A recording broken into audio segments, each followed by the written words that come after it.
ذكية هذه الكرة داخل منطقة العمليات، تبقى لصالح المولودية. رأسية والهدف الأول لبايزيد.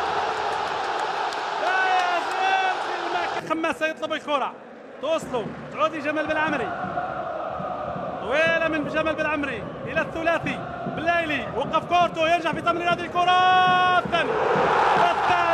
الثاني لمولودية الجزائر، الثاني لمولودية الجزائر بعد تمريرة ذكية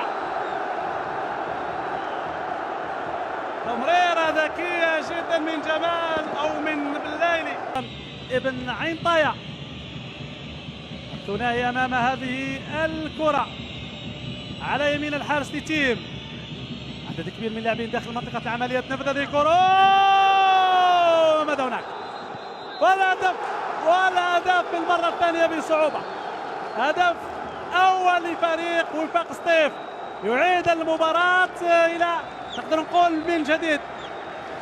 مواليد 2001 يطو محمد نسيم يحتفظ بالكرة، ينجح في هذه التمريرة في وسط الميدان. دائما الكرة الصيفية لبوشامة، توغل التسديد من بعيد وهدف التعادل. التسديد من بعيد وهدف التعادل عن طريق بوشامة صالح. وضعية مفاجئة من جانب بوشامة، يتمكن من معادلة النتيجة وتسجيل الهدف لوفاق سطيف. طاهر فتح الله ينفذ هذه الكرة، تعود مرة ثانية، ينجح في المراوغة، زيد يوزع الثالث عن طريق بلايلي. راسية بلايلي القائم الأول تقريبا بنفس الطريقة، يضيف الثالث والرابع في رصيده.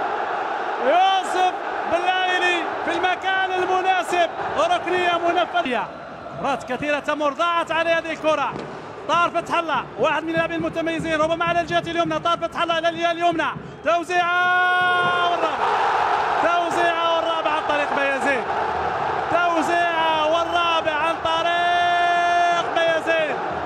بايزيد هجمة معاكسة منظمة دقيقة. لاعبين الخماسة ما يتمكنش من هذه الكرة، تمريرة ذكية هذه الكرة والثالث.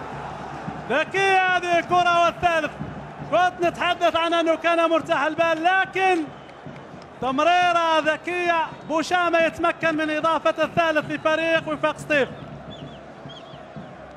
ذكية هذه. مريبة ضاعت هذه الكرة.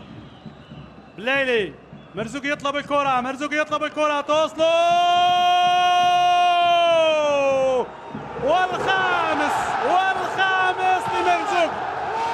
والخامس لمرزوقي ومولودية الجزائر في هذه اللقطة. يوسف بلايلي يمرر تمريرة ذكية دقيقة مركزة.